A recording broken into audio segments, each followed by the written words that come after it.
تو حضرت عائشہ نے تشہد پڑھا اور عدل کرنے کی تلقین کی، اسلام اور خلفاء کی سنت کے اتباع کرنے کی ہدایت دی۔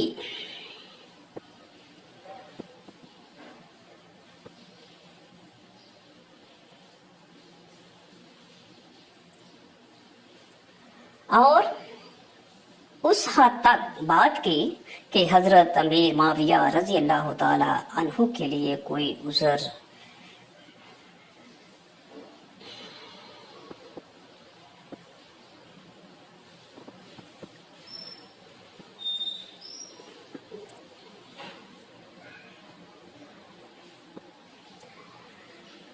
امیر معاویہ رضی اللہ تعالی عنہ کے لیے کوئی عذر نہ چھوڑا۔ اور جب آپ بات ختم کر چکے تو حضرت امیر معاویہ رضی اللہ تعالی عنہ نے آپ سے کہا، خدا کی قسم آپ عالم ہیں، آپ عالم ہیں۔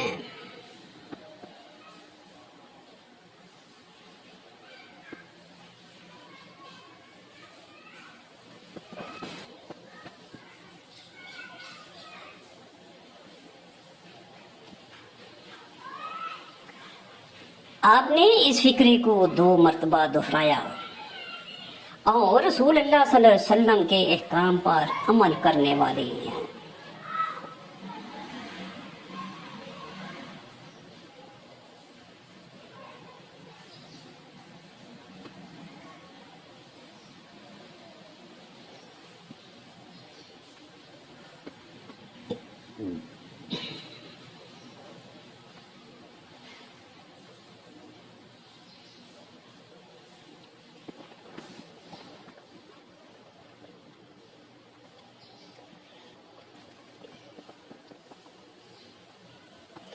آپ نے بھلائی کی ترغیب دی ہے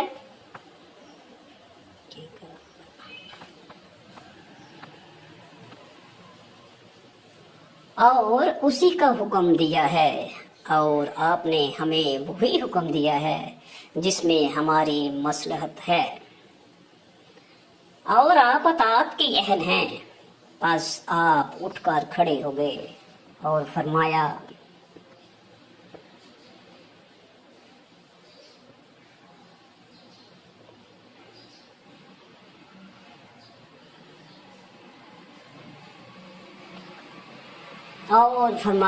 خدا کی قسم میں نے کسی خطیب کو نہیں سنا جو اللہ کا رسول نہ ہو، اور وہ حضرت عائشہ سے زیادہ فصیح و بلیغ ہو۔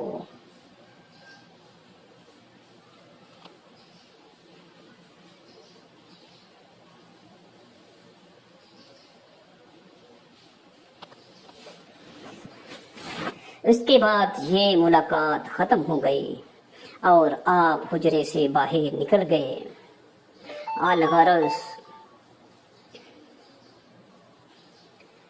الغرض حافظ ابن کثیر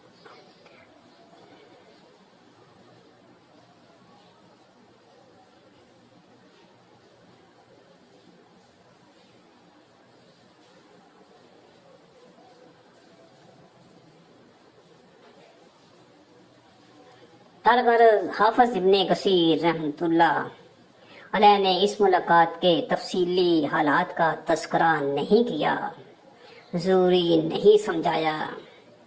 پھر اس راوی کے ذریعے آپ تک تفصیلی حالات نہیں پہنچے۔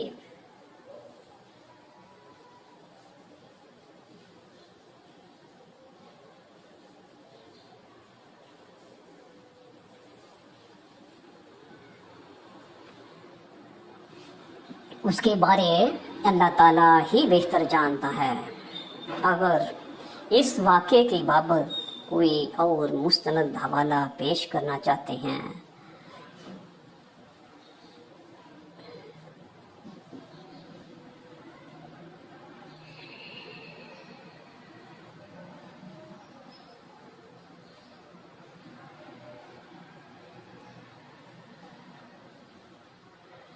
ممکن ہے کہ پہلی دونوں روایات کے کچھ الفاظ حاجیوں کی طرف فتنہ و فساد پھیلانے کے لیے ملا دیے گئے ہوں۔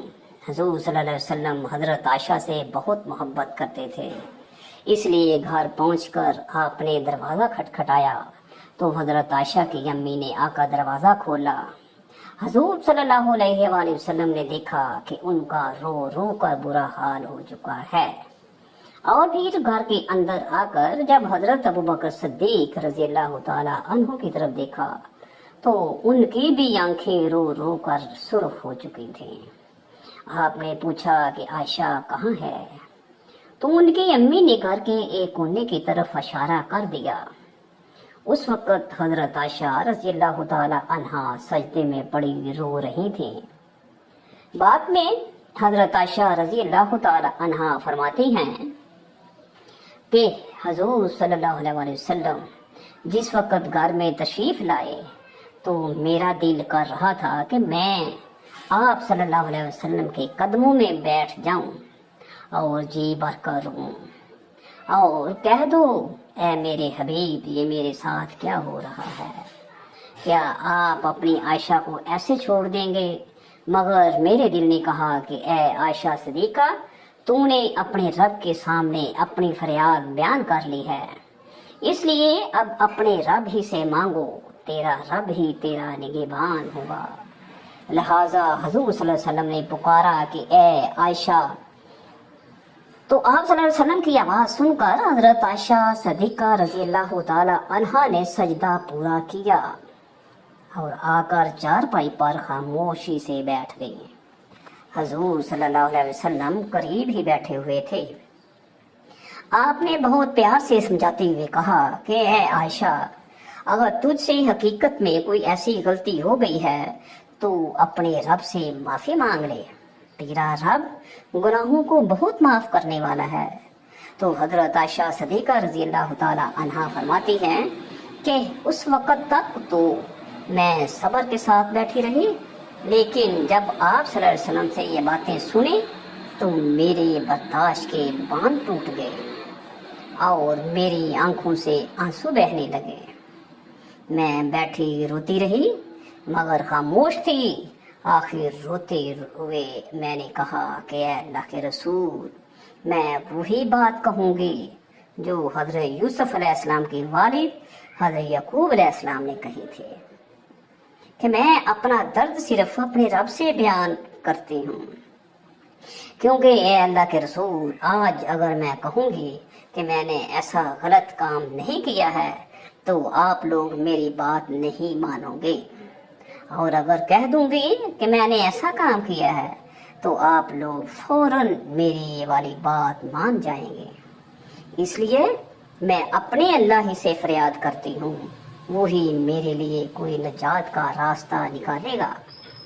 حضرت عائشہ رضی اللہ تعالی عنہا فرماتی ہیں کہ میں نے یہ الفاظ کہے اور پھر حضور صلی اللہ علیہ وسلم کے چہرے کی طرف دیکھا تو آپ صلی اللہ علیہ وسلم کے ماتھے پر پسینے کے قطرے تھے اور آپ کے اندر وہ حسین کپکپی دیکھی جو وہی نازل ہوتے وقت ہوا کرتی تھی۔ پھر اچانک آپ صلی اللہ علیہ وسلم پر وحی کی کیفیات طاری ہونے لگی اور آپ صلی اللہ علیہ وسلم کے اپنے اور آپ صلی اللہ علیہ وآلہ وسلم نے اپنے اوپر چادر ڈال لی۔ حضرت عائشہ صدیقہ فرماتی ہیں کہ میں آرام سے بیٹھی تھی، دل میں خیال آ رہا تھا کہ اے اللہ تعالیٰ آپ صلی اللہ علیہ وسلم کو خبر کر دیں یا نیند میں کوئی خواب دکھا دیں کہ میں بے گناہ ہوں۔ مگر میرے ماں باپ اس وقت بہت زیادہ پریشان تھے۔ میں نے اپنے والد کو دیکھا کہ وہ تڑپ رہے تھے، وہی نازل ہو رہی ہے، پتہ نہیں میری بیٹی کی قسمت کا کیا فیصلہ ہوگا۔ والد کی آنکھوں میں بھی آنسو تھے اور ماں بھی رو رہی تھی۔ تھوڑی دیر بعد حضور صلی اللہ علیہ وسلم نے چہرے سے کپڑا ہٹایا تو آپ صلی اللہ علیہ وسلم کا چہرہ 14ویں رات کے چاند کی طرح چمک رہا تھا۔ حضرت عائشہ صدیقہ رضی اللہ تعالی عنہا فرماتی ہیں کہ اس وقت جب میں نے آپ کے چہرے پر خوشی کے آثار دیکھے تو میں سمجھ گئی کہ اللہ تعالیٰ نے میری برات نازل فرما دی ہے۔ حضور صلی اللہ علیہ وآلہ وسلم نے ارشاد فرمایا کہ اے عائشہ مبارک ہو، اللہ کا کلام آیا ہے کہ تو بالکل بے گناہ ہے۔ حضرت عائشہ صدیقہ رضی اللہ تعالی عنہا فرماتی ہیں کہ اس وقت میری امی کہنے لگیں کہ اے عائشہ اٹھو اور حضور صلی اللہ علیہ وسلم کا شکریہ ادا کرو، لیکن حضرت عائشہ فرمانے لگیں کہ اس وقت میری توجہ صرف اور صرف اللہ کی طرف تھی، تو میں نے کہا کہ میں کسی کا بھی شکریہ ادا نہیں کروں گی، بلکہ میں تو اپنے اللہ کا شکر ادا کروں گی، اسی نے تو آج مجھے بچایا ہے، آپ سب لوگوں نے تو مجھے چھوڑ دیا تھا۔ اللہ نے حضرت عائشہ صدیقہ رضی اللہ تعالی عنہا کی پاک دامنی میں پوری 18 آیتیں نازل فرمائیں۔ یہی نہیں کہ صرف حضرت عائشہ صدیقہ رضی اللہ تعالی عنہا کو بے گناہ فرمایا، بلکہ اللہ نے حضرت عائشہ سے فرمایا کہ اے عائشہ تمہیں اتنے دنوں تک جو تکلیفوں میں رہنا پڑا، اس کے بدلے میں تمہارے لیے مغفرت اور بڑے اجر کا ادا کرتا ہوں۔ اس کے بعد حضرت عائشہ صدیقہ رضی اللہ تعالی عنہا پھر سے حضور صلی اللہ علیہ وسلم کے گھر میں آ کر رہنے لگیں، لیکن حضرت عائشہ رضی اللہ تعالی عنہا کو ساری زندگی حضرت علی سے ایک شکایت رہی، کیونکہ جس وقت مسجد میں حضور صلی اللہ علیہ وسلم نے سبھی صحابہ کرام کو جمع کر کے حضرت عائشہ کے بارے میں مشورہ لیا تھا، تو بھی بڑے بڑے صحابہ کرام نے حضرت عائشہ صدیقہ رضی اللہ تعالی عنہا کی پاک دامنی کی گواہی دی تھی، اور آخر میں حضرت علی نے بھی حضرت عائشہ رضی اللہ تعالی عنہا کی پاک نامی کی گواہی دی تھی، لیکن جب حضرت علی رضی اللہ تعالی عنہ نے حضور صلی اللہ علیہ وسلم کو بہت زیادہ اداس دیکھا